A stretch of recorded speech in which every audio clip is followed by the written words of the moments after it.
Hello? Oh, come on.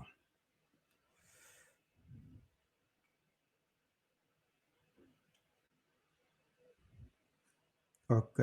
On a un petit problème là, encore.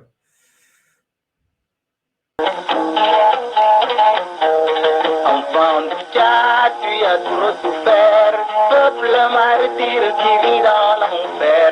Enfant du Tchad, tu as trop souffert, peuple martyr qui vit dans l'enfer. 30 années de guerre dans la misère, tu cherches en vain un homme qui te libère. Enfant du Tchad, tu as trop souffert, peuple martyr qui vit dans l'enfer.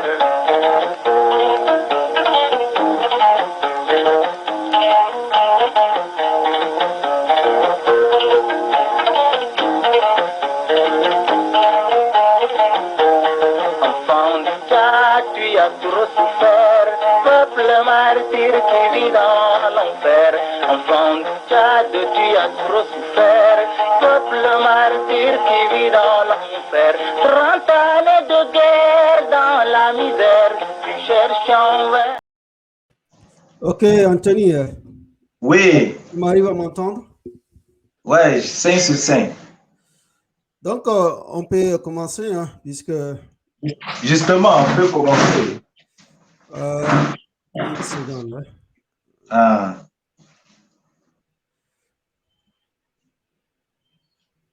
on commence directement ou bien? Ouais, on commence directement puisqu'on n'a pas du temps là. D'accord. Voilà, moi, je voudrais d'abord saluer les spectateurs pour ce soir, ceux qui nous suivent en direct. J'ai deux sujets probablement à débattre avec le téléspectateur. Le premier sujet concerne la tournée donc, du président de transition dans la zone méridionale du Tchad. Et ensuite, l'affaire du génocide Tutsi rwandais, dont l'ONU s'est saisie du dossier pour le procès d'un des pionniers appelé Félicien Kabuga. Donc, son procès a été suspendu pour des raisons d'incapacité où il atteint à la démence. Donc, nous allons revenir très largement, même expliquer comment le génocide rwandais a commencé. Et sans plus tarder, nous allons entamer le premier sujet qui consiste à parler un peu justement de la tournée du président de transition tchadien dans la zone méridionale. Pendant cette semaine passée, je crois le président de transition était d'abord à Doba, ensuite à Koumra, Sar, Mundou, Lai, Pala et ensuite Bongor. Il a terminé sa tournée à Bongor.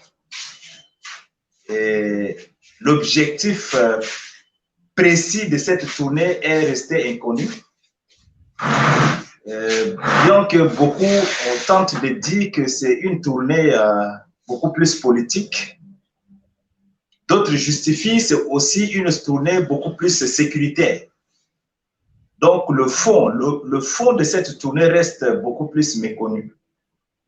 Toutefois, nous nous sommes rendus compte que dans la plupart des interventions du président de transition, il apparaît justement l'aspect caché d'une campagne en quelque sorte, parce qu'il y a des projets réalisables sur une durée de 10 ans qui ont été faits à la population de la zone méridionale. Les projets qui concernent beaucoup plus la construction des routes, désenclavant les provinces complètement perdues au fond de nature. Et ensuite, il y a un système sécuritaire qui serait mis probablement en marche pour sécuriser aussi la population. Il y a beaucoup de Tchadiens qui ont œuvré pour le boycott de cette tournée. Et justement, à Doba, il a été accueilli chaleureusement par la population. À Koumra également, il a été chaleureusement accueilli, tout comme à Sarr. Mais dans le Logone occidental, il y a un accueil Mossad. Nous avons constaté que le président Tchibina a été accueilli uniquement par des enfants et quelques personnes, quelques vieilles personnes qui ont été concoctées pour accueillir le président, parce que la ville de Moundou était victime très grave par rapport aux événements de 20 octobre, dont la population est restée en colère et donc ne s'est dit pas prêt pour accueillir le président de transition qui a tiré sur la population. Et à Bongor, à Pala, comme à Bongor, là, il a été chaleureusement accueilli par la population. Donc, la tournée s'est terminée comme ça à Bongor depuis samedi 10 juin. Donc, actuellement, je ne me rappelle pas bien si le président de transition est déjà à N'Djamena ou pas encore. Ça, je n'ai aucune idée. Merci. Voilà l'information concernant la tournée du président de transition du Tchad. Donc, vous voulez suggérer que la tournée, c'est en quelque sorte une campagne, n'est-ce pas? D'abord, est-ce qu'ils ont, en ce qui concerne les élections, est-ce que les élections sont prévues au Tchad?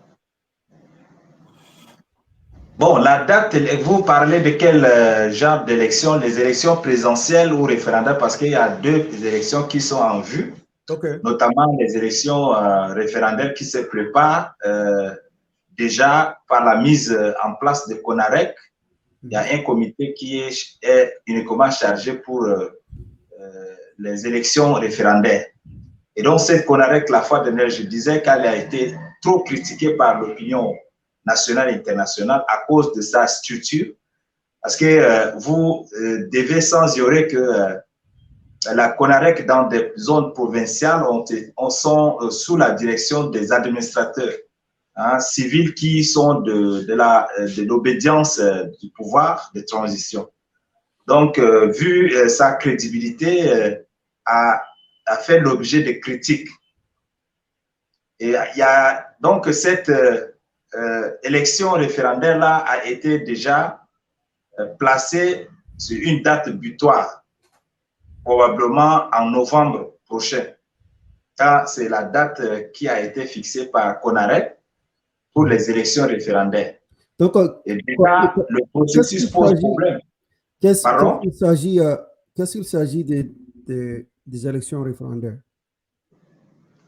Pardon, je ne vous ai pas bien entendu. Est-ce que vous pouvez nous expliquer un peu de quoi s'agit-il les élections référendaires? Oui, vous savez qu'après le dialogue, il y avait des résolutions qui ont été prises par les participants.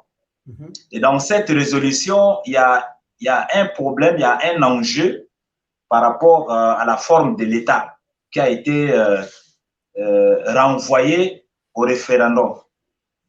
Et ce sujet, il y a des partisans, certains participants qui demandaient que le Tchad soit un pays fédéral, pour qu'il y ait fédéral. Les partisans, donc au fédéralisme, ont lutté que la forme fédérale puisse être adoptée au dialogue. De l'autre côté, il y a aussi des acteurs qui œuvrent uniquement pour l'État unitaire fortement décentralisé. Donc, les enjeux qui sont autour de ce débat ont fait que finalement, dans les résolutions, il a été stipulé que la forme de l'État serait renvoyée au référendum pour permettre à la population de définir la forme de l'État qu'il faut pour le Tchad. C'est ainsi que la résolution a suivi son chemin jusqu'à ce que un comité puisse être mis en place pour pouvoir gérer le débat concernant le référendum. Donc la population sera présenter des choix, n'est-ce pas? La première option, c'est État fédéral. La deuxième option, c'est État unitaire. Oui. Supposons si la population vote pour l'État fédéral, ouais. Quelles seraient les conséquences? Oui, ça serait même en faveur de la population parce qu'il faut déjà comprendre qu'à un certain niveau, il y a un problème qui se pose parce que le processus est complètement en jeu. Pas plus tard, les semaines dernières, le gouvernement a validé le projet de constitution. Et ce projet de constitution porte uniquement la forme de l'État unitaire fortement décentralisé. Et cela a fait l'objet de beaucoup de critiques, de soulèvements des partisans au fédéralisme. Donc déjà, vous allez voir que le gouvernement a mis toutes les choses en œuvre pour que le Tchad soit un État fortement décentralisé. Or, la population veut qu'il y ait le fédéralisme au Tchad. Donc, veut que le Tchad soit un État fédéral. Soyons un peu précis. Si vous parlez de la population, vous parlez de quelle population? Quelle population? Voilà, quand on parle justement de la population, c'est à travers sa représentation. Et les représentants de la population pour ce dialogue étaient tous pour le fédéralisme. Vous voyez un peu. Mais le gouvernement, quelques acteurs du gouvernement d'union nationale et quelques acteurs également du parti au pouvoir souhaitent toujours qu'il y ait un État fédéral et un État unitaire fortement décentralisé. Voilà un peu les enjeux qui pèsent sur cette question de la forme de l'État. Donc,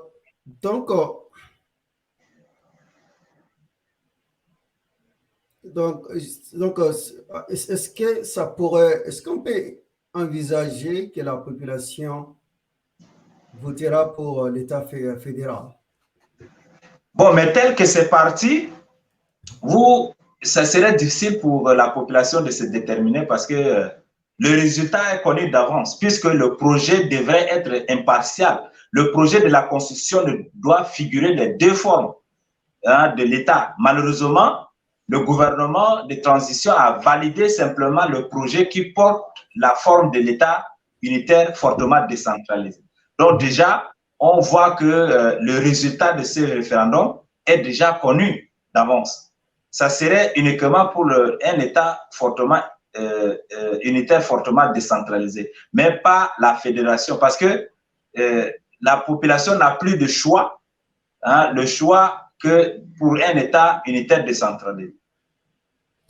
Donc, est-ce qu'on a, en ce qui concerne les représentants au niveau de l'Assemblée, est-ce que ceux qui sont pour la forme d'État fédéral sont majoritaires ou est-ce qu'on a un équilibre ou une balance? Non, mais quand on parle de référendum, c'est une élection, c'est un référendum représentatif, hein, parce que là, ça ne doit pas se passer au niveau simplement de l'Assemblée nationale, mais c'est un référendum, quand on parle de niveau de l'Assemblée nationale, c'est un référendum représentatif. Mais pour ces élections, c'est un référendum en tant que tel populaire, c'est-à-dire c'est un référendum populaire. Donc, c'est la population qui doit voter pour ou non contre l'État unitaire fortement décentralisé ou bien pour la fédération.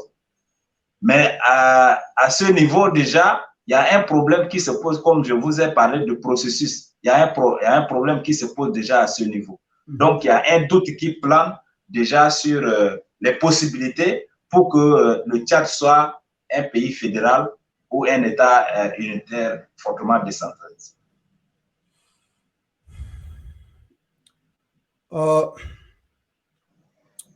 Ok, je pense que la population est devant un état de fait, n'est-ce pas, un fait accompli. Ouais. Donc, je ne sais pas pourquoi on continue de faire cette mascarade, n'est-ce pas? Il me semble que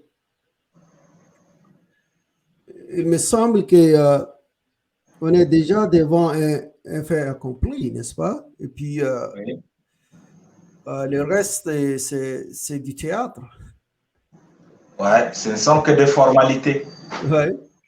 Ouais. Donc, je ne sais pas comment cela va avantager les progrès du Tchad. Vous voyez les idées qui cachent derrière ces mascarades en fait constitutionnelles, c'est que de l'autre côté, les gens pensent que quand on parle de la fédération, on est déjà dans ce processus de division du pays. Non, la fédération est expérimentée partout, même ici en Afrique, au Nigeria. La fédération est expérimentée aux États-Unis, là où vous vous trouvez. Je crois que vous serez mieux placé pour expliquer ce que c'est que la fédération. Malheureusement, les acteurs politiques tchadiens ne comprennent pas. Ils croient que quand on va procéder ou bien on va adopter la forme fédérale de ce pays, c'est que nous serons en processus de division. Voilà un peu le mal qui pèse sur cette question. Je ne sais pas si la population est prête pour l'idée de la fédération, n'est-ce pas?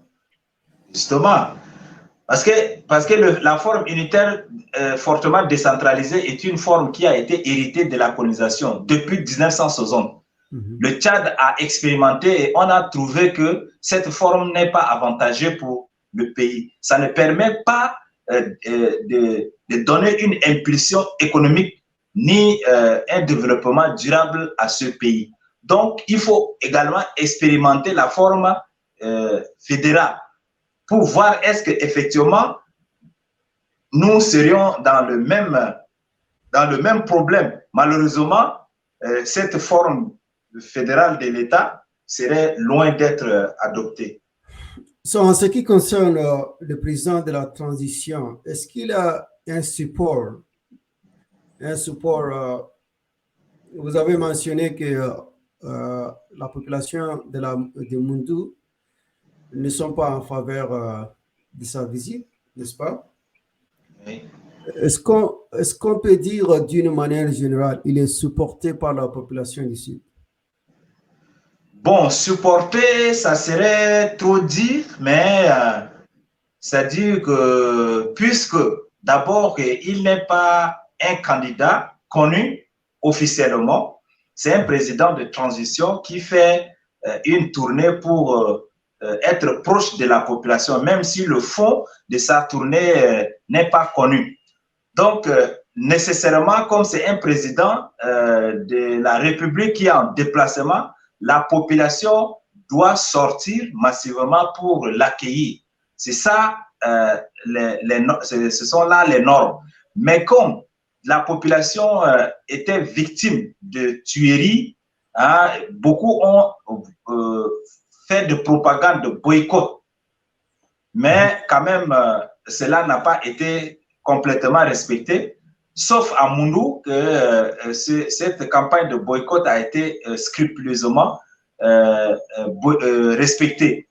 Dans d'autres provinces que j'avais citées, à l'exemple de Doba, Komra, Sar et autres, c'est que l'information que les gens font sur eux dans nos toiles, c'est que ce n'était pas la population de ces villes-là qui était sortie pour l'accueillir, mais les gens ont fait de leur mieux pour concocter les personnes dans des villages lointains pour venir l'accueillir. Là, ce sont des informations qu'on n'a pas vérifiées, mais c'est des informations qui circulent sur les réseaux sociaux. Alors, est-ce que réellement les boycotts ont été effectifs ou non? Ça, c'est la question qu'on se pose. Mais ce qui concerne le Logone occidental, justement là, à Moundou, là, il y a eu des témoins oculaires directs qui ont fait comprendre effectivement la population a refusé de sortir pour accueillir le président. Donc, le boycott a été complètement, s'il faut le dire, respecté à Moundou. Donc, à Moundou, vous avez... Mais quelle était la raison la population de Moundou n'est pas favorable oui. à son égard? La raison c'est que pour la population de la zone méridionale, le président de transition ne les aime pas parce que c'est par sa complicité que ces tueries, par exemple, dans des villages, même par rapport aux événements du 20 octobre, c'est lui et c'est par sa complicité que les forces de l'ordre ont tiré sur la population à bout portant. Et à Moundou, par exemple, il y a eu plus de trentaine de cas de mort. Et les gens sont restés en colère, les gens sont en colère en quelque sorte contre le président de transition qui massacre sa population dans la zone méridionale. Raison pour laquelle la population demande le boycott de sa tournée. Mais il faut noter qu'il n'est pas responsable de cette tuerie, n'est-ce pas? C'est pas lui qui est responsable de cette tuerie. Ouais. Alors? Oui, c'est ça. Mais en ce qui concerne les théories que tu parles, éleveurs et agriculteurs, n'est-ce pas? C'est pas, je ne sais pas si le président de la transition est responsable de ces théories. Non, bon, les faits sont trop complexes. Les faits sont trop complexes, donc à notre niveau, on ne peut pas comprendre de manière particulière. Est-ce qu'effectivement, c'est un conflit entre éleveurs et agriculteurs? C'est la question qu'on se pose. Parce que selon les informations sur le terrain et des enquêtes qui ont été réalisées dans ces massacres, c'est que ce sont des personnes, des individus habillés en tenue militaire qui venaient dans les villages tirer. Et si ce sont des éleveurs, on se pose des questions parce qu'il y a une commission de désarmement qui fait le tour sur le territoire national pour prendre des armes. Mais où sont sorties ces armes-là pour que les éleveurs puissent tirer, puissent tuer la population? Et est-ce que le gouvernement est incapable pour assurer la sécurité de ses concitoyens? Voilà un peu les questions que les gens se posent. C'est pourquoi la population dit, mais non, s'il faut voir les choses au fond, c'est qu'il y a une complicité. Parce que quand ces massacres s'est passé, le gouvernement n'a dit mot, n'a juste même pas eu à compatir dans un délai plus immédiat, compatir avec la population, bien avec les villageois tués. Donc, voilà, la question que je voudrais vous poser est la suivante. Qu'est-ce qu'il pourrait faire pour gagner le cœur et les esprits de ces populations? Oui, justement, mais en tant que président de la République, il a des fonctions régaliennes qui consistent à assurer la sécurité des paisibles citoyens parce que c'est au nom de cette sécurité que le président de transition est là. Donc, si jamais il n'arrive pas à assurer la sécurité de ses concitoyens, voilà déjà un danger. Et ce qu'il devrait faire, parce que logiquement, quand on est des êtres humains et que vous êtes dans cette situation de détresse, quand même, en tant qu'être humain, je devais logiquement compatir avec vous et condamner cela, ce qui n'a pas été le cas. Ni il y a eu action de prévention en quelque sorte pour assurer la sécurité. Nous avons des agents de sécurité plus dynamiques sur l'étendue du territoire. Donc, on devait déjà prévenir, comme il y a eu déjà un cas, hein, on va faire en sorte qu'il n'y ait pas un second cas. Mais quand il y a les actions de tuerie sont répétitives, voilà, ça remet en cause hein, l'existence même du gouvernement en termes de sécurité. OK. Supposons, quels sont les opposants en termes, si on va en élection, quels sont les opposants qui pourraient lui causer des problèmes? Oui, bon, les opposants de qui? Parce que quand vous parlez des opposants, c'est qu'il y a le président est les dans... opposants politiques. Est-ce qu'il y a des partis politiques, il y a d'autres partis politiques qui pourraient lui rendre les choses un peu difficiles? Justement, il doit y avoir, parce que puisque officiellement, nous ne connaissons pas encore ces candidats-là. Mais s'il faut raisonner en termes d'opposition, effectivement, il y a des opposants à l'intérieur du pays, ceux qui sont aussi en exil. Par exemple, l'opposant Yaya Dilo, qui est là au pays.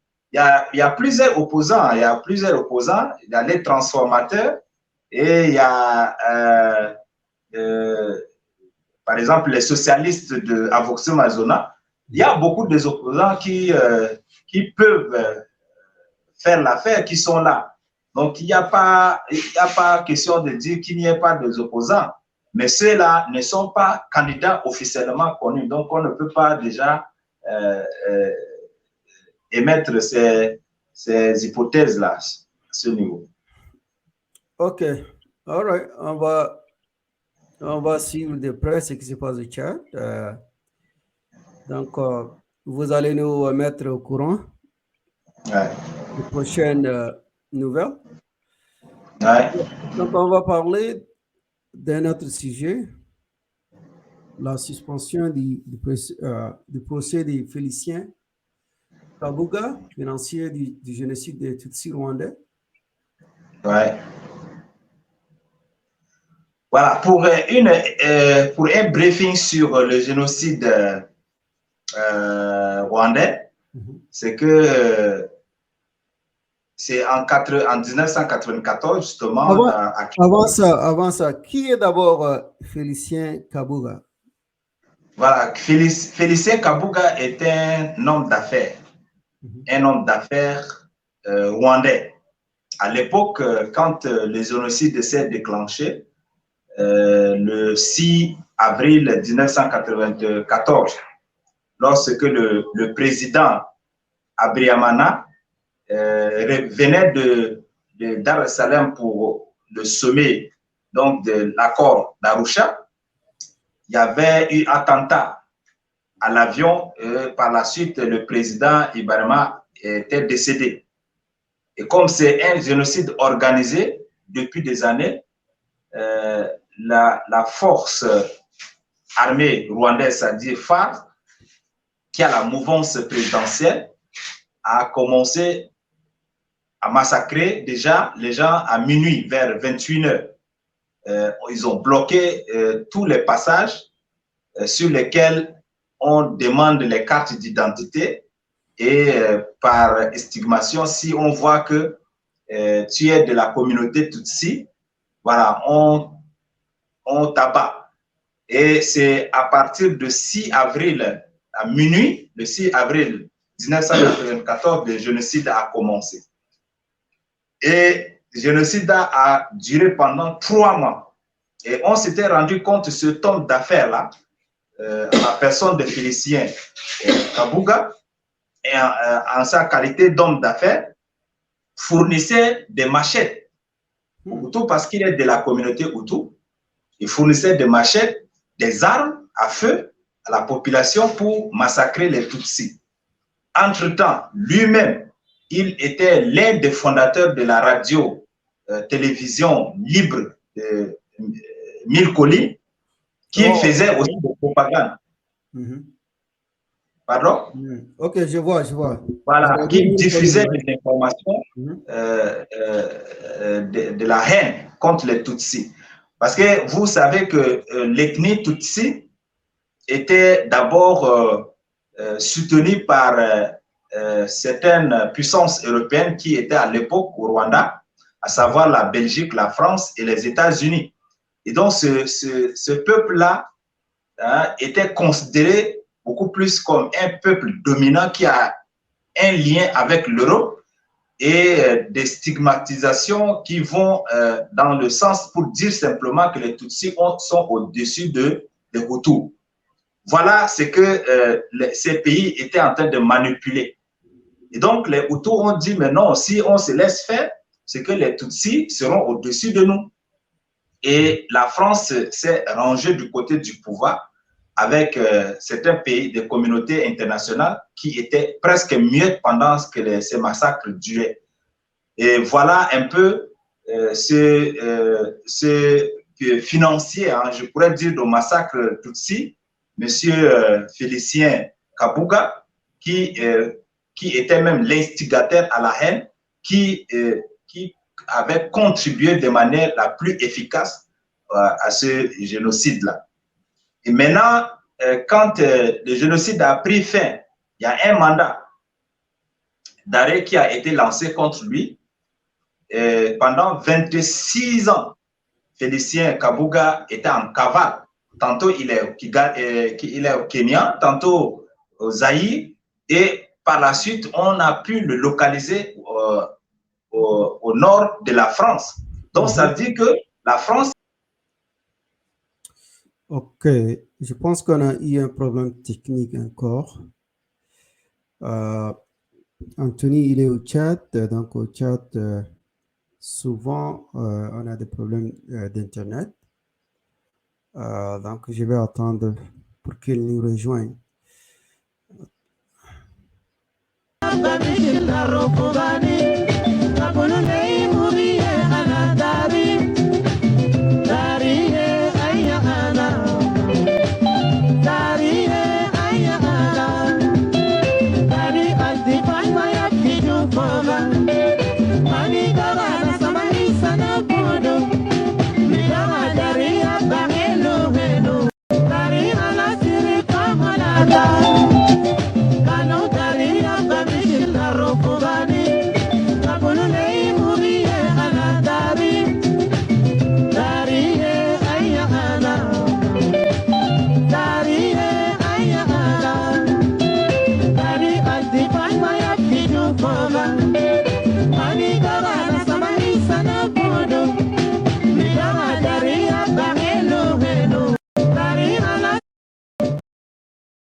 العمل ولا بترحمي ولا بتحني ولا بتزيد العجل.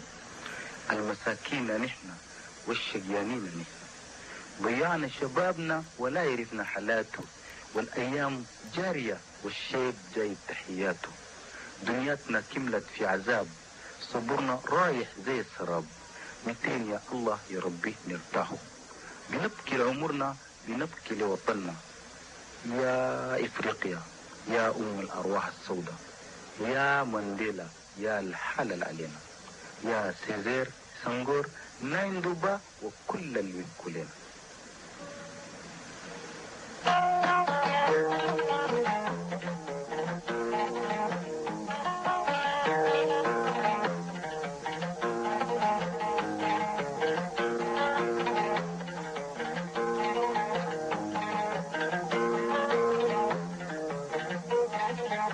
يا دنيا ورينا كيف العمل، يا دنيا ورينا كيف العمل،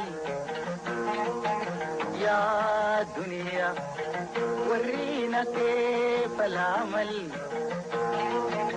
يا دنيا ورينا كيف العمل، ولا بترحمي لا بتحلي ولا بتزيد الأجل. ولا بترحمي لا بتحني ولا بتزيد الأجل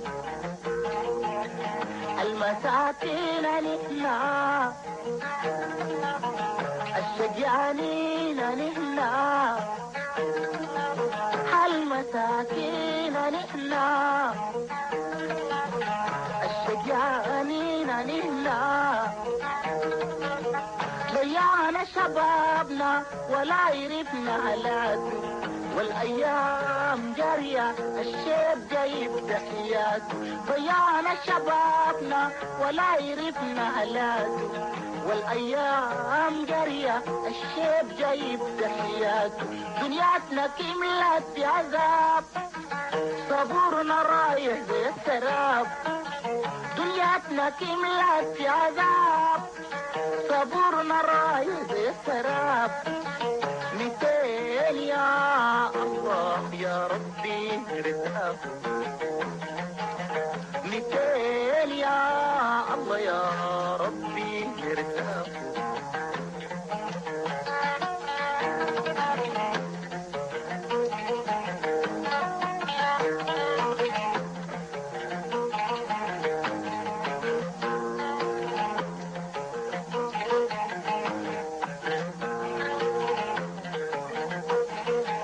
يا دنيا ورينا كيف العمل يا دنيا ورينا كيف العمل يا دنيا ورينا كيف العمل يا دنيا ورينا كيف العمل ولا بترحمي لا بتحني ولا بتزيد الأجل ولا بترحمي لا بتحني ولا بتزيد الأجل المساكين نحنا الشجعانين نحنا المساكين نحنا الشجعانين نحنا ضيعنا شبابنا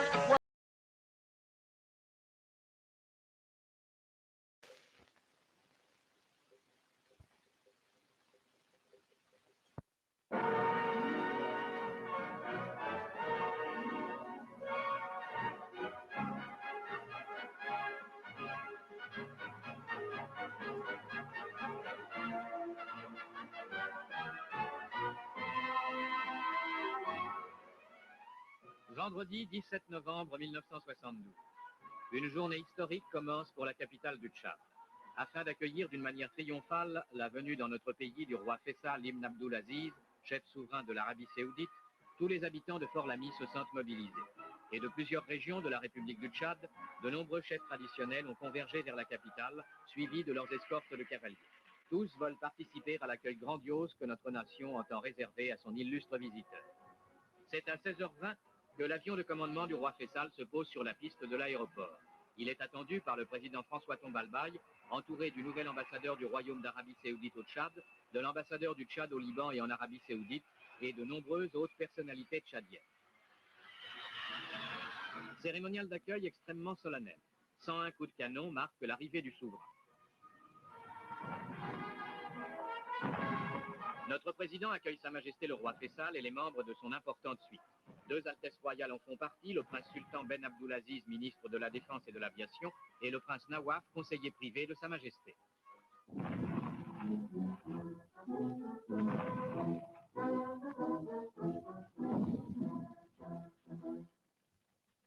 C'est ensuite le salut au drapeau et la revue des troupes rendant les honneurs.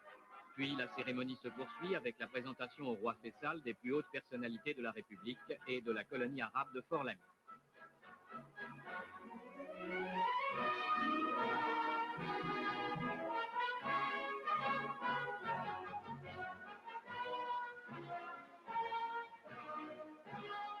Le long cortège officiel va ensuite s'ébranler et prendre la direction de la capitale.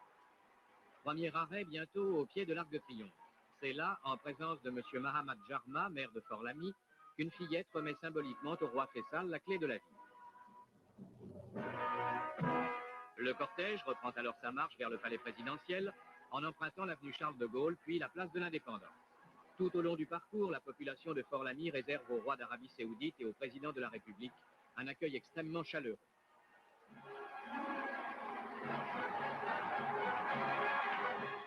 Et c'est dans une atmosphère de liesse extraordinaire, digne des grandes traditions de l'hospitalité tchadienne, que le cortège parvient enfin au palais présidentiel, où le roi Faisal va résider durant son séjour.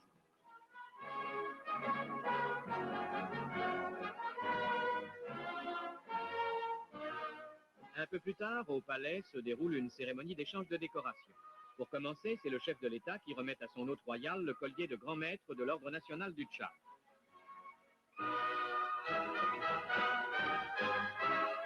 Les deux princes de la suite royale reçoivent pour leur part la Grand Croix de cet ordre national. D'autres décorations sont décernées aux membres de la délégation séoudienne.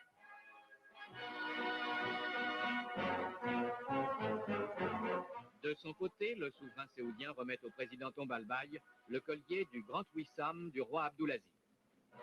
Cette première journée du séjour royal va se terminer par une grande réception à la maison du parti brillamment illuminée. Au cours de ce banquet offert en l'honneur du roi Faisal, le président Tombalbaye va exprimer à son hôte la profonde émotion que ressent le peuple tchadien, l'indicible honneur que représente pour lui la visite du roi d'Arabie Saoudite, serviteur des lieux saints de l'islam. Le chef de l'État dénonce à ce propos l'esprit calomnieux de ceux qui ont pu insinuer que les musulmans se sentaient brimés au Tchad. Et le président conclut en affirmant son optimisme quant à l'avenir de la coopération tchado-séoudienne. Dans sa réponse, le roi Faisal rend un vif hommage à la sagesse du président Tombalbaye, à ses efforts éclairés pour guider son peuple vers le progrès. Puis le souverain affirme que les relations entre les deux pays seront renforcées par sa visite au Tchad. Il exprime enfin son espoir de voir le président Tombalbaye se rendre bientôt en Arabie Saoudite. Un merveilleux feu d'artifice achève la soirée. Ce spectacle grandiose qui va durer près d'une heure est marqué par de véritables prodiges de la science pyrotechnique. C'est ainsi que certaines pièces ont fait ressortir les couleurs nationales tchadiennes et séoudiennes.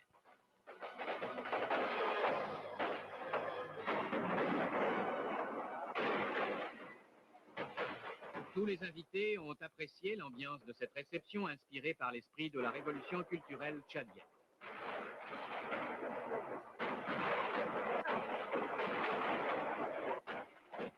La deuxième journée du séjour royal, celle du samedi 18 novembre, commence par d'importants entretiens en tête-à-tête.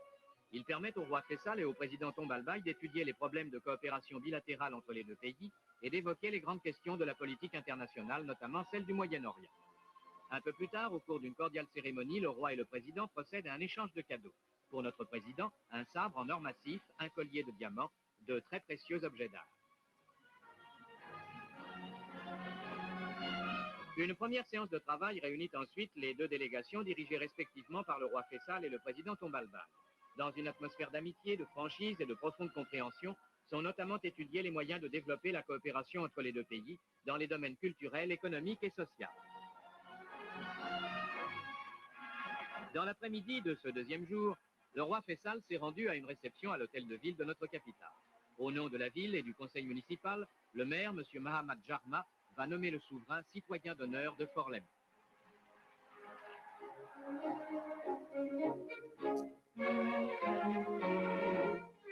Désormais, a-t-il aussi annoncé, la place hémicycle de la Grande Mosquée portera le nom de place du roi Faisal. Ainsi, la capitale du Tchad pourra se souvenir de la visite historique du souverain de l'Arabie Saoudite, cette terre sainte, a précisé M. Jarma, qui, depuis Abraham, a été la base de presque toutes les religions. Le roi a signé enfin le livre d'or de la vie. À l'issue de cette cérémonie, le nouveau citoyen d'honneur de Fort-Lamy a pris place dans la Mercedes 600 du chef de l'État pour faire, aux côtés du président Tombalbaye, plus ample connaissance avec notre capitale. Au cours de ce périple dans les grandes artères, une véritable marée humaine a crié sa joie au passage du souverain séoudien et du chef de l'État. Et le cortège a dû réduire sa vitesse pour mieux permettre au roi d'apprécier ce spectacle particulièrement évocateur de la personnalité du Tchad dans toute sa diversité. La troisième journée du séjour royal, celle du dimanche 19 novembre, a débuté par la visite du roi Faisal à la grande mosquée de Fort-Lamy. Il y est accueilli par l'imam Moussa Ibrahim et par le maire de la ville.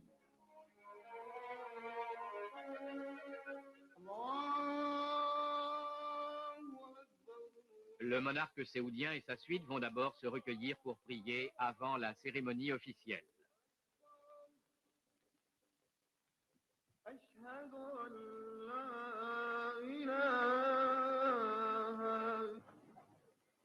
Puis le souverain a reçu un présent de l'imam Moussa Ibrahim qui a dit sa joie de pouvoir accueillir le père spirituel de tous les musulmans du monde. Le roi Faisal a exprimé ses vifs remerciements. Dernière séance de travail pour la signature du communiqué conjoint. Ce document constate la communauté de vue des deux pays, leur volonté de coopération accrue et leur décision d'apporter leur appui au peuple palestinien et aux territoires africains encore sous domination étrangère. Les deux chefs d'État expriment aussi leur conviction que la paix mondiale dépend de la solidarité des peuples croyants. Enfin, la représentation diplomatique de l'Arabie au Tchad sera élevée au rang d'ambassade. Après ces importants accords, fruits d'un travail intensif, le président Tombalbaye et son hôte ont bénéficié de quelques heures de détente à l'hippodrome de Fort-Lamy. 3 courses de chevaux figurent au programme. Le prix du sultan Ben Abdulaziz, le prix du roi Faisal et celui du président de la République.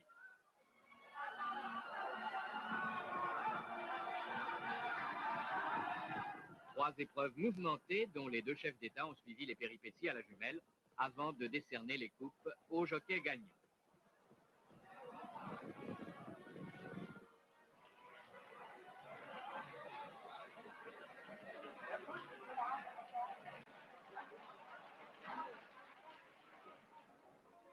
Pour clôturer le programme de cette visite de 3 jours, un banquet a eu lieu à la maison du parti, offert par le roi Faisal en l'honneur du président Tombalbaye. Ce fut une cordiale soirée placée sous le signe de l'amitié mutuelle, une amitié que 3 journées de rencontres ont considérablement affermie.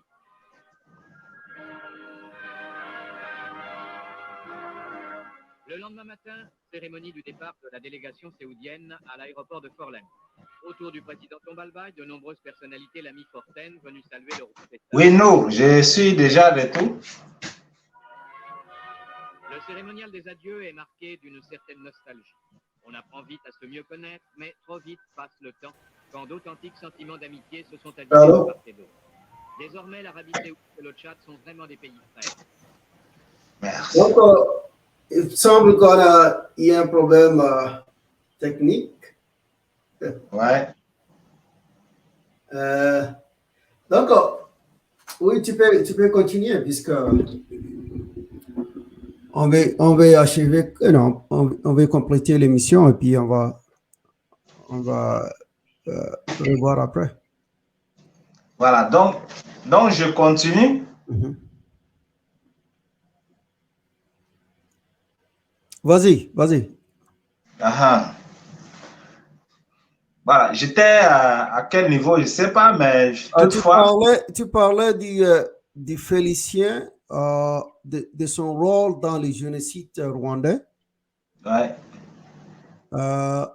Donc, il y avait un mandat après le génocide. Comment il a été appréhendé? Voilà. Donc, ça, c'est l'œuvre de l'ONU. Il y a l'ONU qui s'est constituée pour organiser ce procès. Toutefois, parallèlement à l'ONU, c'est qu'il y a un tribunal pénal international pour Rwanda également qui a été créé. Et donc, Félicien a été identifié en France. Et c'est ainsi que l'ONU a lancé mandat contre ce monsieur pour le faire ramener dans un tribunal au niveau de l'ONU. Et c'est en septembre 2022 ici que son procès a été ouvert. Quand le procès a été ouvert, il y a eu instruction de dossier au cours de laquelle on lui posait des questions. Et il répondait de manière un peu déficiente. Donc, cela a été constaté par le juge. Ils ont fait recours aux 3 médecins psychiatres. Sont venus, ils ont fait des examens sur Félicien Kabuga. Ils ont trouvé que Félicien Kabuga est incapable C'est-à-dire qu'il a une atteinte, il a un problème de démence. Ses facultés mentales ont été affectées sérieusement. Et si on continue avec le procès, ça ne serait pas tellement bien. Donc, c'est pourquoi ils ont suspendu le procès depuis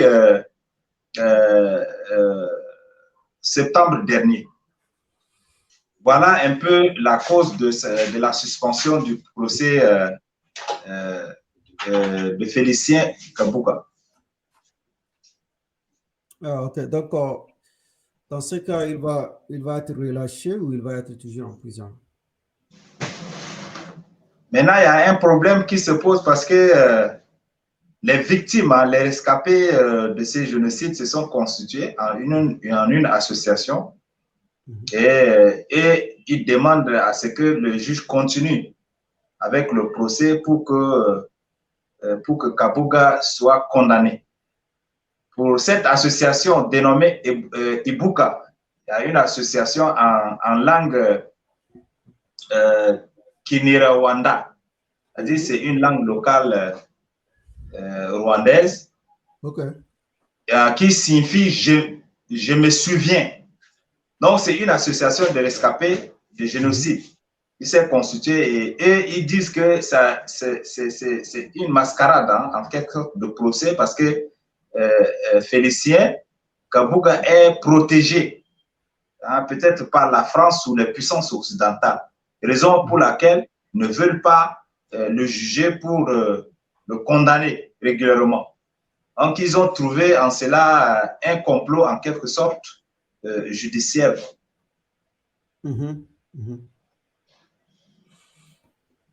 Ok. Donc, il reste toujours en prison. C'est ça la décision? Ouais. Okay. Mais s'il est mentalement malade, c'est qu'il serait naturellement acquitté, puisqu'on ne peut pas poursuivre un fou pénalement. Ok. Ok, merci pour ces explications. Donc, si tu as quelque chose à ajouter, on va finir. Oui, bon, quelque chose à ajouter, je ne crois pas beaucoup, parce que c'est une affaire qui fait la toile en cette période, parce que l'affaire des génocides rwandais, vous savez que il y a eu beaucoup de complicité dans cette affaire-là. Ça a commencé avec des stigmatisations, les propagandes de haine. Et moi, je crains je crains que le Tchad également, parce que quand tu essaies de voir les méthodes, les méthodes utilisées à l'époque pour que le génocide rwandais puisse arriver, c'est presque la même méthode ici au Tchad. D'abord, il faut voir, il y a un problème que les hommes politiques s'en approprient pour arriver à cette fin-là. Le fait de transformer les diversités en une difficulté de cohabitation, vous voyez, c'est très dangereux.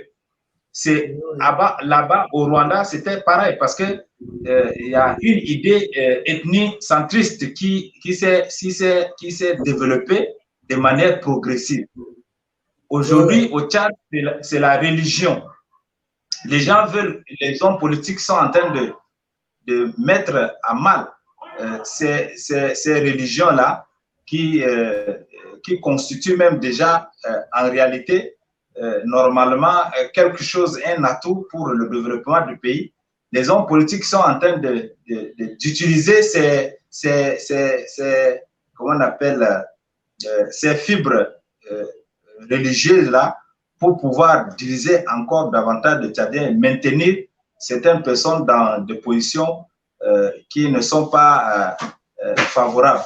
Donc, voilà, je suis en train de faire mes analyses. Quand j'avais découvert j'avais fait une étude sur les génocides rwandais, je crains fort que cela puisse aussi arriver parce que quand l'oppression, comment on appelle le pouvoir de Ibarema oppressait le peuple, l'ethnie Tutsi, la communauté internationale était là, l'ONU était là, la Belgique était là, la France était là. Il y a toutes ces forces internationales qui pouvaient empêcher, alors que ces communautés internationales étaient bel et bien au courant de l'organisation de ce massacre.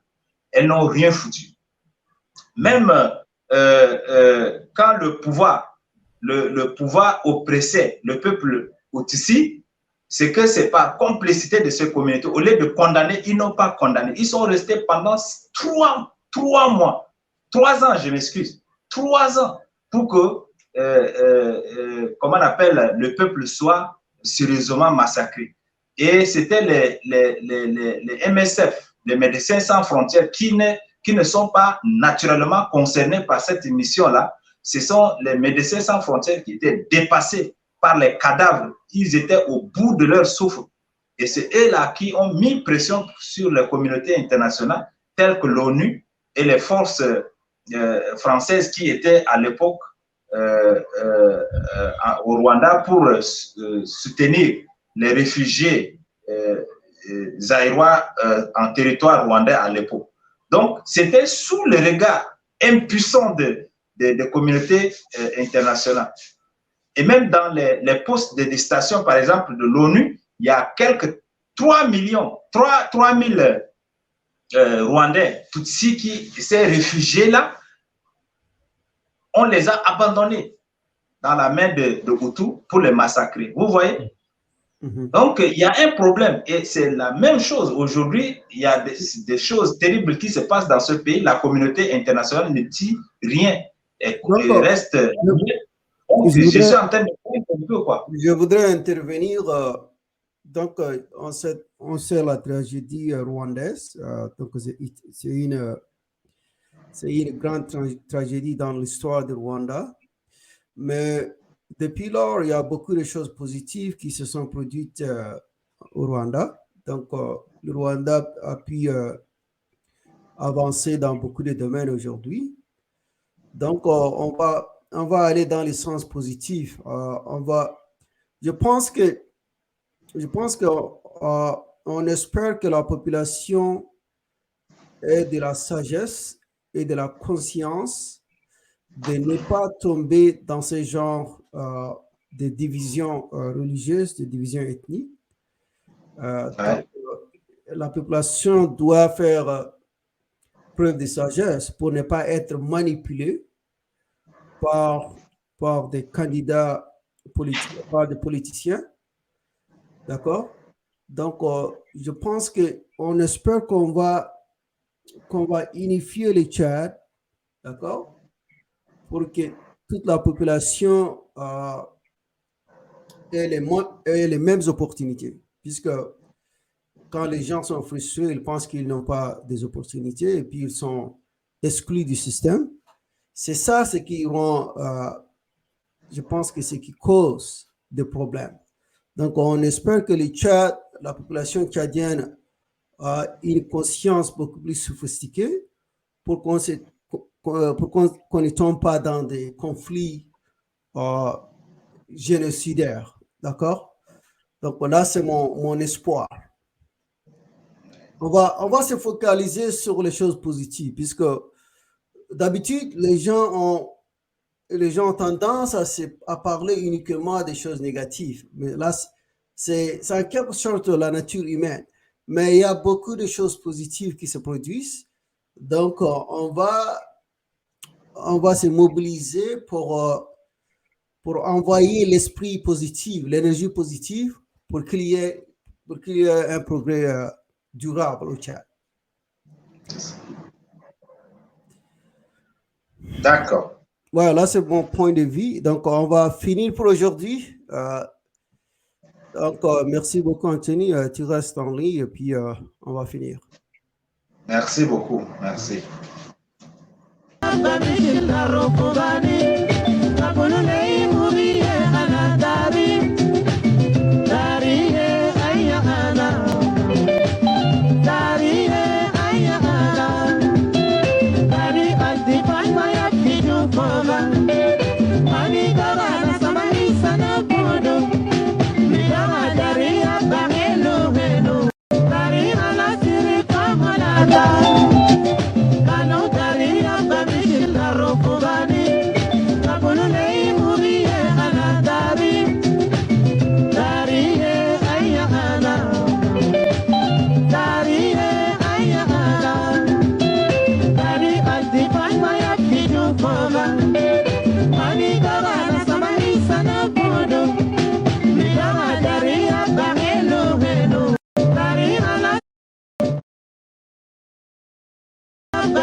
Bye.